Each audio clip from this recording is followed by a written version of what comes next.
YouTube, welcome back to another video. And in this video, I'm going to run through the most common mistakes I see people make when it comes to hybrid training. So hybrid training being that ideology of combining strength, endurance, and other forms of sort of different training styles.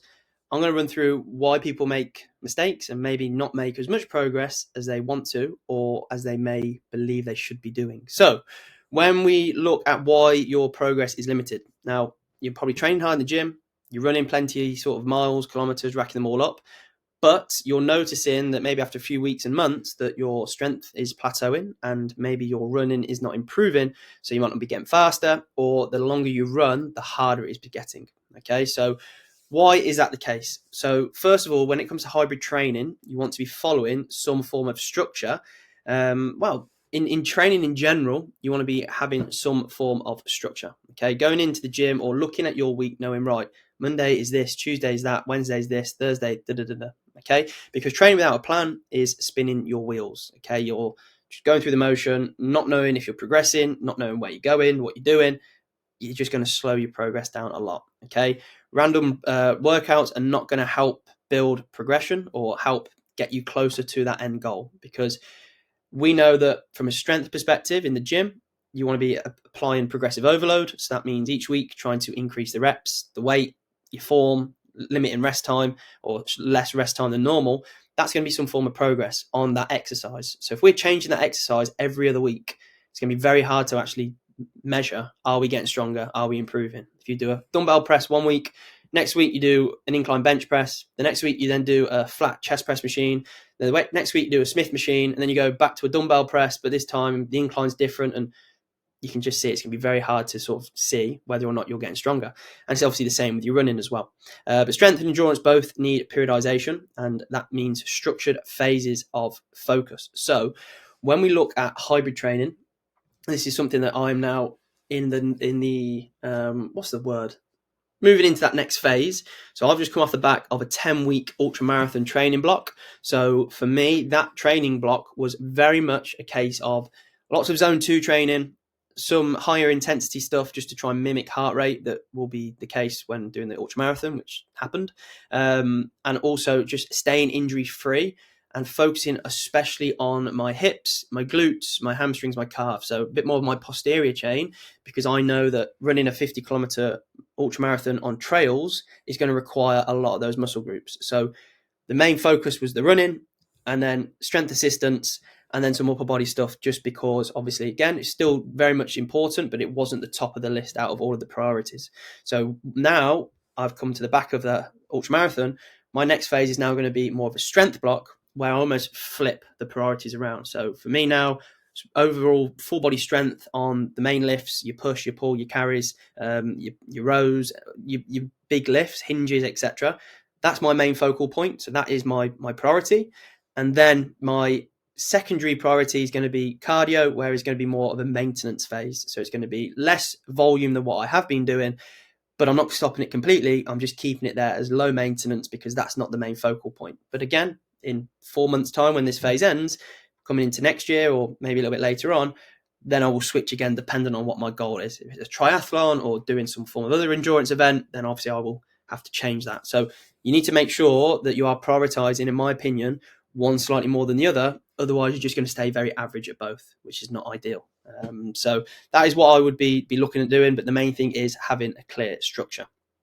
Mistake number 2 is always training in this gray zone. So I've spoken about this before on a YouTube video I did about zone 2 training, where people aren't truly in zone 2. They're sort of in that gray zone where it's a little bit of zone 2, then into zone 3 for a little bit, then it will come back down, they'll go back up, and it just hovers around. So one thing you want to be doing is keeping your easy days easy and making sure your harder days are hard. So if you've got a 10-kilometer threshold run where you are running, let's say 8 kilometers of that at race pace, that's going to be a hard session. Now, if you then got an easy zone 2 20-kilometer run, make sure it's easy, because that is the whole purpose. Because if you don't do that easy and you go a little bit over the top, or you push yourself a little bit too much, the rest of that week session is going to be affected, which is not what you want. Okay, so always think, keep your easy days easy, keep the harder days hard. Because what you don't want to be doing, as you can see here, is getting stuck in the middle, because that way you're not really going to be improving your endurance. You're not really going to be improving your speed all that much. You're sort of just floating about. So what I would be doing to begin with, and I've spoken about this before, is the majority of my endurance work would be based at zone 2. And then it would be sort of maybe around 20% of higher intensity. This is to begin with. Then as you progress through your program, those splits may change dependent on what it is you're training for and obviously how you're getting on. So number 2 is make sure that you're treating your training sessions as it says, and you're not fluctuating, or you're not sort of in that middle grey zone area. Mistake number 3 is going to be neglecting recovery. Now, this is something that a lot of people do, and I know loads of people. I've got friends that neglect recovery, and I try and tell them, but they don't listen. They end up injured and overtrained, which is less than ideal. But I can understand, at the end of the day, we all love training, so we want to do it more. We want to do it as often as possible. But I think it also, for me anyway, I love training, but I also understand that in order to progress, I love the progression of training more than the training. So I know in order to progress, I need to make sure my rest and recovery is treated like a training session. So let's say, for example, you're someone that is lifting 3 times a week and running 3 times a week. That's a lot of stress on the body. Okay, that's going to probably lead to constant fatigue, maybe a few niggles, poor sleep. So you want to make sure that if you're not treating your sleep right, you need to obviously change that up, because obviously we do not want to be under constant fatigue or picking up injuries, because that's not going to allow you to then progress with your training plan. So I would always go off the back of 7 to 9 hours sleep per night, 7 to 8 hours per night as well. I would be going to bed, ensuring that I've got a similar routine each evening. I'm up at a similar time each morning, so my natural body clock, my circadian rhythm sort of understands roughly right time to sleep, time to wake. I would be sort of staying off a screen for maybe half an hour before bed. I would be maybe reading a book, putting on like an audio book if you wanted to, but I wouldn't be staying in bed during this. I'd just keep my bed as a place to sleep, as opposed to a place to scroll on my phone, read books, watch YouTube videos, etc. So that would be my sleep side of things. And then I'd also be making sure to have 1 to 2 rest days per week as well. This is why I quite enjoy double training days, because especially if training volume is quite high, it will allow you to have an extra day of rest, as opposed to sort of having to go to the gym and doing one of the sessions you could have done on a double day. Another thing as well with recovery you could look to do is include a deload week. So typically I like to include these maybe every 8 to 12 weeks, and this is all going to be dependent on training volume and the sort of the individual, or how that individual is currently feeling. So if we notice that sleep is poor, motivation to train is low, and progress is not quite where it needs to be, and we're 10 weeks into this training block, there's a good sign that, right, week 11, let's go into a deload. Let's pull intensity, pull volume, focus on recovery, focus on nutrition, hydration, and then we can look to sort of take one step back and then push forward afterwards. So number 3 is neglecting your recovery. Mistake number 4 is going to be underfueling. Okay, for me, coming from a more of a aesthetic training background in terms of training to look a certain way, food for me was you either eat in a surplus to build muscle, or you eat in a deficit to drop body fat. And whilst those are still true, when we're looking at this hybrid training style, the last thing you want to be is in a deficit when your training volume is a lot higher than if you were just going to the gym and training normally, or just one session a day, more so for aesthetics. Okay, because if you're doing a tempo run in the morning and then an evening session, you've got a strength session, and you're in a deficit, you're going to end up on your ass, to put it bluntly. So you've got to be thinking like hybrid training, burn serious calories, and a lot of people do undereat. I know that's pretty common. A lot of people undereat anyway, but when we're looking at performance, even more so. And therefore, you're going to see progress not move in terms of strength. Your endurance is going to drop, low energy, motivation to train is going to be quite low, and the risk of injuries is going to be higher. So instead, what you want to be doing is seeing carbohydrates as your main energy source, so fueling for your sessions, and making sure that protein as well is around about 2 grams of protein per kilogram of body weight to help repair muscle mass and therefore help with your strength. So if you are an 80 kilogram individual like myself, 160 grams of carbohydrates, 160 grams of protein is going to be for that day. Fuel your long runs as well. So another thing, if you're looking at sort of more endurance and performance based, then looking at supplementation for your longer distance runs, 30 to 60 grams per hour is more than enough. Okay, the ultramarathon I just did recently, I was looking at 50 grams per hour via either a gel, some chews, or I was mainly consuming things like cereal bars, bananas. I was trying to keep as many whole foods as possible. If you're on like a long run and a marathon prep, then gels, chews, then that sort of stuff, make sure you're topping yourself up. But don't fear food, see it as fuel for performance, okay? Especially when you're training in this manner, when volume is very high. And then mistake number 5 is not following a training plan that is specific to your goal, okay? So again, something I see a lot, and I think this is mainly because people will watch people on YouTube who are maybe genetically very, very gifted and could maybe get away with a little bit more in terms of training like a bodybuilder, yet still doing mental runs. And of course, people are, they've got like 1 million followers. People are drawn to them and go, oh my God, he's doing an arm day and then he's doing an Ironman. Oh, that's what I need to do. Unfortunately, we're not all genetic freaks. For me, following some form of push-pull leg split is not going to be enough if you're wanting to maximize your performance. So let's say whatever phase you're in, to be fair, if you're in a strength phase and you're doing a push-pull legs and then maybe like there's 3 training days, you're only training each muscle group once.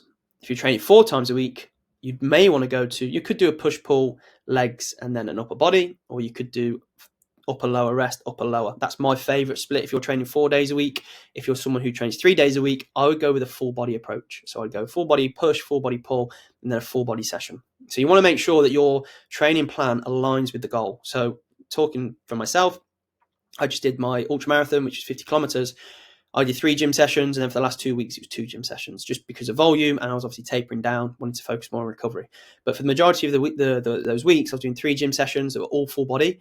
I would go into the gym, I would do some form of heart raiser. I like the assault bike, not to try and get my heart rate stupidly high, but I like the fact it just uses full body rotation through the upper body and the lower body. Once I've done that, I then do some mobility work based upon the main lift of that session. So if it was an overhead press, I may be doing some like shoulder cars, some banded pull-aparts, like a half kneeling upside down kettlebell press, just to get me ready for that main mover. If it was something like a deadlift, I might do some like lower body stuff, like some gorilla squats, some hip 90-90s, and then maybe like a single leg remaining deadlift with a kettlebell to then prime me for my main lift. After that, I then go into like a superset. It might be a push-pull superset. It might be an upper-lower superset. But again, 2, maybe 3 movements, maybe some core as well, just depending on time, as that sort of accessory block. And then after that, I would then do some core, some trunk, and maybe some bicep, triceps. And towards the end, I wasn't really bothered on my biceps and triceps because I just wanted to get out of the gym because of all the training load that I was doing. So following something like that is far more beneficial than going into the gym doing chest fly, then an incline machine press, then dumbbell front raises, then going into doing rope tricep extensions and a preacher curl, and then finishing off with, I don't know, some side lateral raises as on a push day. Yes, if it's an aesthetic goal, that might be more beneficial, but if you're training for an endurance event or some form of running, then your plan needs to be specific to that. If you're training for a running event, make sure you're training your lower body. That should be your priority. Don't think, oh, I'm running, I don't need to train my legs, which I've heard before, which is one of the most stupid things I've ever heard. Because if you're running 60, 70, 80 kilometers a week, you need to train your lower body to stay strong and to keep up with that amount of volume. You do not neglect your leg training, because otherwise you will end up injured, which again, I've seen happen lots of times. So that's how I would roughly go about sort of my training. Like I've said here, prep work, strength, accessory, conditioning / pump. So yeah, stop training like a bodybuilder unless you want to be a bodybuilder. Now I'm going into a strength block at the moment, which is going to start next week. Yes, there's a few more accessory work / bodybuilding movements that I may include, but my general flow of session will stay the same. I'll be doing some prep work. I'll then go into my main strength block, which now I've got more energy to use. I'll be able to progress a lot more linearly because this is obviously my main focus. Then I might go into some accessory stuff. It might be a push-pull superset. It might be another hypertrophy movement on its own. It still stays the same. I might add in some chest flies and bicep curls because I want to look good as well. So mistake number 5 is not following a set plan. And then the final mistake, number 6, is going to be no long-term vision. Okay, many treat hybrid training as random challenges. Sod it, 3 weeks time, let's do this, or right, we'll enter this event in a month. And whilst it's great because it gets people out and about moving, I like to work towards something. So for me, you want to have focus on sort of a 12 to 16 week block.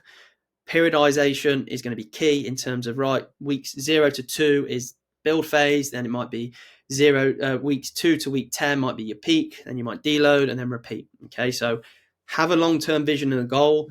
I already roughly know what next summer is going to look like, but I'm a little bit weird like that. I like to know what I'm working towards. So make sure you have something rather than just floating about, because if you're just floating around, no real goal, going through the motions, your training progress is going to stall and you're not going to make you're not going to get the progress that you want. So aim for steady progress and not just overnight results. So there we go. There are 6, bit of a weird one, 6 hybrid mistakes, not 5, not 3 or 10. We're going with 6. I know, shoot me. But if you want something that is going to give you a little bit more clear structure with how to go about, obviously, your training for strength and endurance, whatever else, I've got a free hybrid training guide in the description, completely free. It talks you through everything hybrid training, and it also gives you some like a weekly training program to follow. Or if you want something a little bit more one-to-one, then you can book in a call with myself with my one-to-one coaching, whereby we can assess where you're at, where you're trying to get to, and walk you through the coaching process. So hopefully this video has been helpful and we may have learned a thing or two. If you did, make sure to give it a like, subscribe, and I'll see you on the next one.